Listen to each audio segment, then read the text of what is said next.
Yep. Um, uh, Speaking of wellish done, Willish. uh, Yes. uh, Yeah. Yeah. uh, we have our new media review for the week. Delicious in Dungeon. Yes. And if you missed the beginning of the show, I mentioned that we've been meaning to talk about this for the last couple of weeks, but we kept forgetting about it. Yeah, we kept having more individual stuff to do. We've actually been watching it weekly, and by coincidence, we finally. I mean, I've been kind of ill. Don't worry, Mhm. nothing serious. Yeah. Daniel's been on vacation, so we didn't have a whole lot of time to watch another thing to review. Yeah. So we said, well, let's just. There's here's how we don't forget about it. Like Daniel pointed out, is we just make it the tentpole review. Yes. Yeah. So Delicious in Dungeon is a new anime that's on Netflix, based on the manga. And it takes place in this typical fantasy RPG realm, where you've got a party of adventurers in a dungeon. They're fighting a dragon, Oh, and so they kind of open up on the origins of the dungeon, right? This hole in the ground just opened up, and like a skeletal old man came out. Like, this was my castle. Mhm. If you can get the treasure out, then go for it. Right. And this party of adventurers, they're fighting a dragon, and under normal circumstances, they could probably beat the dragon, but unfortunately, all their gear and their money got stolen, and they're very hungry. Yes, they're not operating at their best. Right. And so the guy on the lower right, I'm trying to remember his name. To the internet. Yes, I want to say it starts with a J. The only character I can consistently remember her name is Marcelly there, Yeah. because he is Laos. Laos. Okay. Yeah. So Laos is distracted by his hunger pains, and he doesn't notice that the dragon is about to eat him and then his sister, who's a mage, Phelan. Phelan. Yeah. She jumps in and rescues him, but then she gets eaten instead. But before she does, she teleports them all out of the dungeon. And then they get back, and two of their party members resign, and so it's just Hmm. Laos. What was the elf girl's name again? Marcelly. Marcelly, and then the lockpick guy. Chilchuk. He's basically a hobbit. He's basically a hobbit, and so it's just the three of them now. And but they need to get back to the dungeon to rescue Laos' sister, because the dragon's digestion's really slow. Yeah, this world is interesting. Like, it's kind of like Dungeons and Dragons, where if you have the resources, bringing someone back to life isn't actually all that challenging as long as you still have the body. Right. Yeah. And they even mentioned that in the third episode where Leos tells the story of when he the first time he died. They're like, what? Yeah, I'm like, what? yeah, it's very interesting, just like how death isn't really the consequence in this world, and I think that's partly in the DNA of it. But we'll get. Sorry, we're getting back into other thoughts. Yeah, so Yeah. they have to get back to the dragon in a reasonable time frame. But like Daniel said, their supplies are gone, their money is gone. They won't be able to buy food to do this expedition. Yes. So Leos comes up with a somewhat clever but disgusting idea, which is, as they go into the dungeon, they kill the monsters and then they cook the monsters and eat them. Yes, and it's clear that he's kind of wanted to do this for a while, but was always just too embarrassed to say that he wanted to give this a shot. He actually had a book about like how to cook and prepare monsters. Yeah, and yeah, and of course, the elf girl. Um, Again, I you said the name twice, and I can't remember it. Marcelly, Marcelly. Marcille. Okay, Marcelly. I know it's a Mar, but okay, Marcelly. Marcelly's like, no way, I'm not eating disgusting monsters. Are you kidding? Uh, Yeah, yeah. A lot of the humor of the show is her over the top reactions to things. yeah, and then they run into, as they're in the dungeon, they run into a dwarf. Who shares Leos's passions for cooking Yes, monsters. and his name is Senshi, And you can't quite see him in the corner there, so let me just go ahead and bring up this thing from this fan wiki I found. Between this and Frieren, anime about dwarves with eyes that are dead and unblinking seem to be kind of a thing. Yeah. Since the dwarf in that anime also just has these constantly angry eyes, or constantly like his eyes never change position. Right. Yeah. Yeah, and so they meet up with him, and then he's basically showing them how to cook all these monsters, and the scorpions they catch are I'm sorry, they're stand-ins for lobsters, Yes. basically.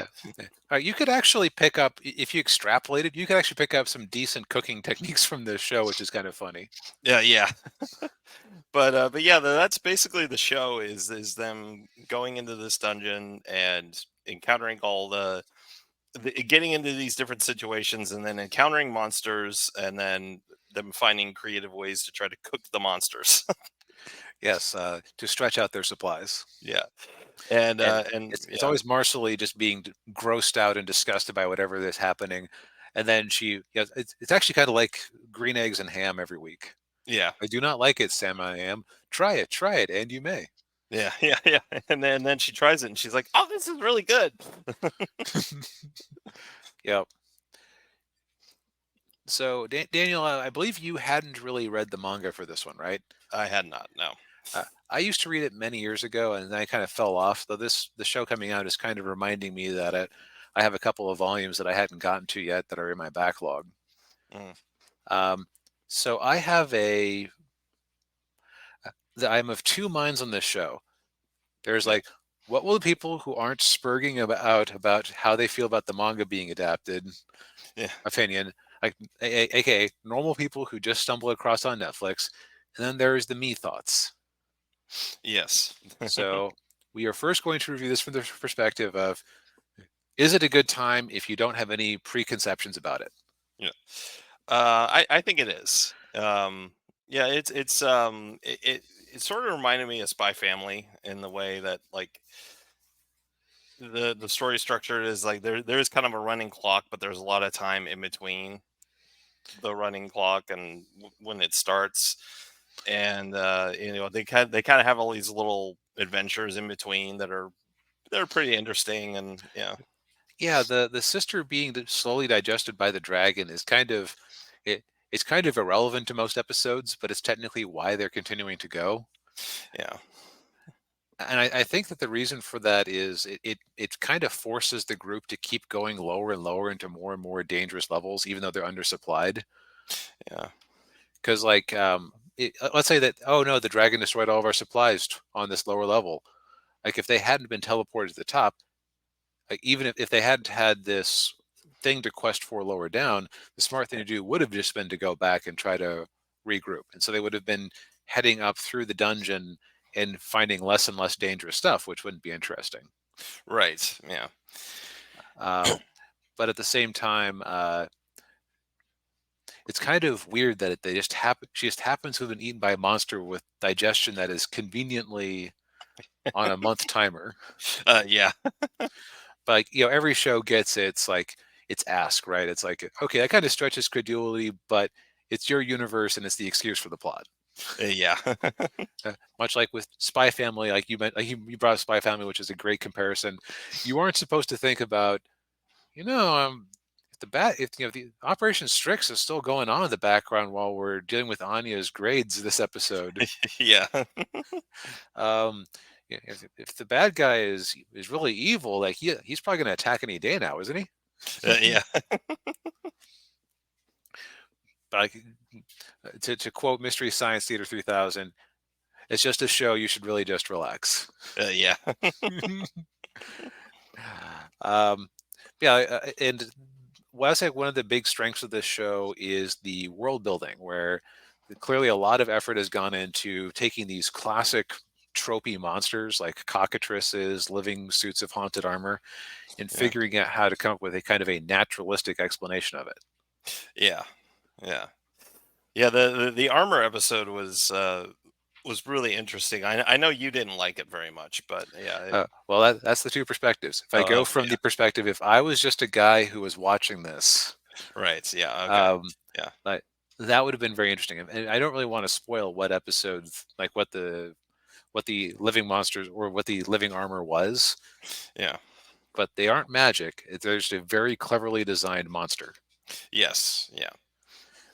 It's like that's kind of the strength of the show is just i- is that attention to detail. Yeah. Yeah.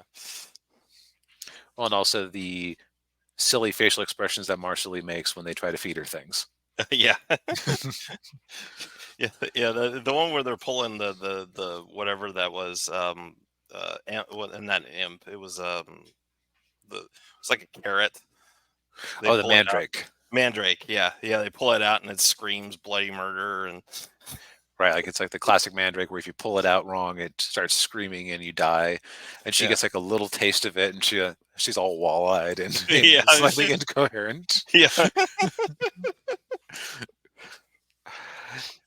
There's a lot of silliness. Yeah.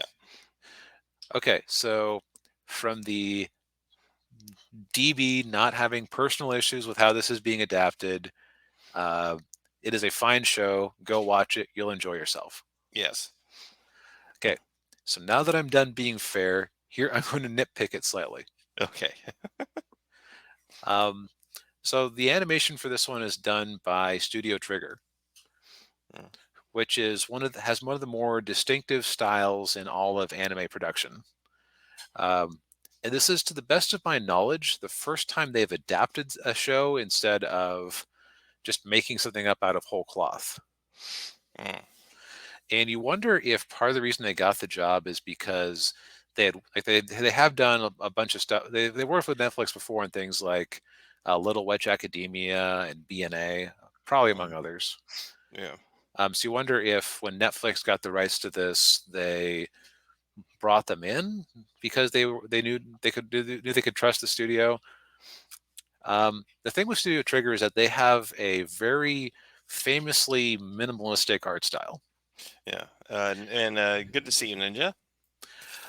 Like if a good example of the type of minimalism we're talking here is have you ever seen the old Warner Brothers cartoon, the Dover Boys?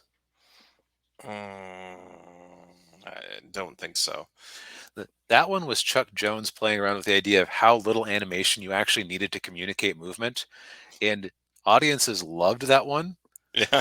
but but the studio said, "You're making us look cheap and bad with this. Cut it out." Yeah. That's basically the world that Studio Trigger lives in. Uh, Yeah. that it was because it's basically the art style of Gurren Lagann that really emphasizes which wasn't a Studio Trigger one, but it basically every my understanding is that everybody who was at Gainax when Studio Trigger or everybody who was at Gainax when they made that show ended up jumping Yeah. ship and forming Studio Trigger because they wanted to make their own stuff. Oh. Yeah. Okay. Um, so it's like it's got such like a strong style, like a strong studio style that help but you can't help but notice it. Yeah. So where my nitpick comes in is that as somebody who really liked the feel of the manga, which it, it's a female creator whose name I forget off the top of my head. I feel like she has a very like it's not a distinct. I've known actually I knew an artist from Malaysia with a similar style. Let me see if I can find a good example here. Um, Delicious in Dungeon Mm. manga.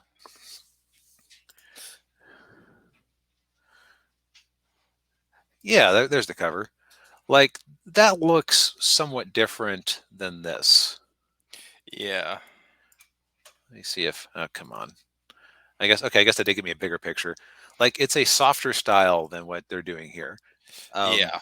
Yeah. and it's like if like from my perspective, it keeps looking like Studio Trigger drawing the characters in a loose pantomime of the style. Yeah. And the other thing is I actually pulled up my manga volume because I kept thinking this looks slightly weird. And what kept happening was they were taking every scene and they were just kind of reinterpreting it. Like they didn't change the plot at all. Like Yeah. everything still happened, but like they were trying to punch it up Mm. uh, in certain ways. Like they would like do weird things. Like you'd have the same rough facial expression, but they would like reverse it from looking right to looking left for some reason. Huh. I wonder if that's because of Western and Japanese eye lines going left and right and left. Yeah, I don't know. It's Yeah. that's possible. But yeah, it's like it's weird to ask them to adapt something like this that isn't really in their style. It, the other thing is Mm. that I have like a very you know what, I'll just say I have a negative opinion of Studio Trigger's overall style. Uh, Uh, yeah. so for I get what they're going for with their minimalism, but episode like okay, the first two episodes they churched it up and it was mostly just like okay, this is a rougher line style than the manga had because that Mm. they always do like a rougher line style. That's just their thing. That's how their animators work. It's Yeah. Yeah. but it's like it's mostly being faithful. Episode three felt like okay, guys, we could just be ourselves now Okay. because I there were just like all the fight scenes were just slideshows. Oh, yeah.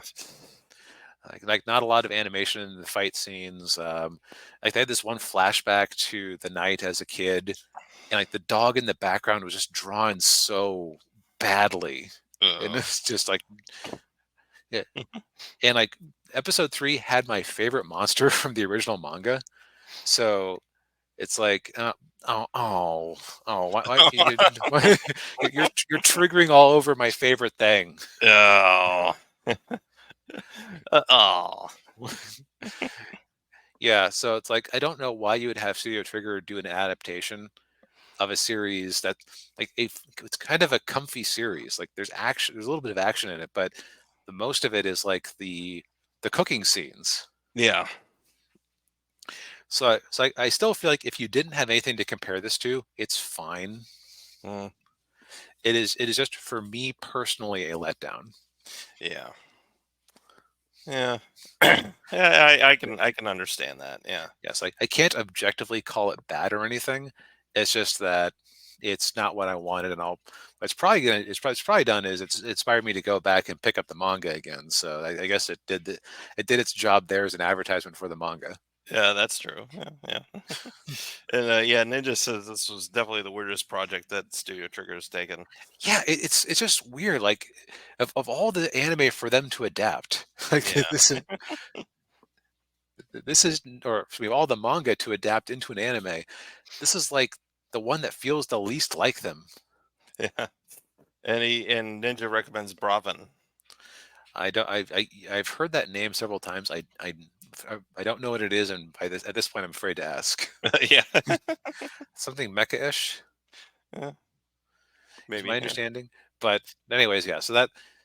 That is me being very fair, despite my heart being broken and my day ruined Right, by yeah. this particular adaptation. Yeah. Yeah. Yeah. What's his name? The one food critic. He said, My disappointment is immense and my day is ruined. Yeah, I- that's that's kind of my feeling on it.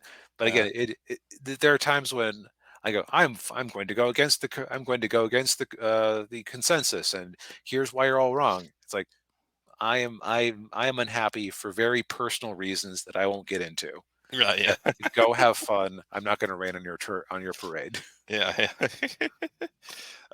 It's a mecha hat.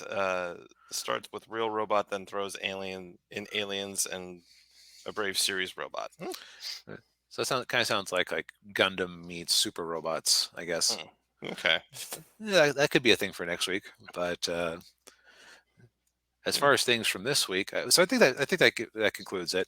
Yeah. Daniel, as kind of the person without preconceptions, it sounds Hmm. like you enjoyed it. Yes, I did. Yeah. Yeah.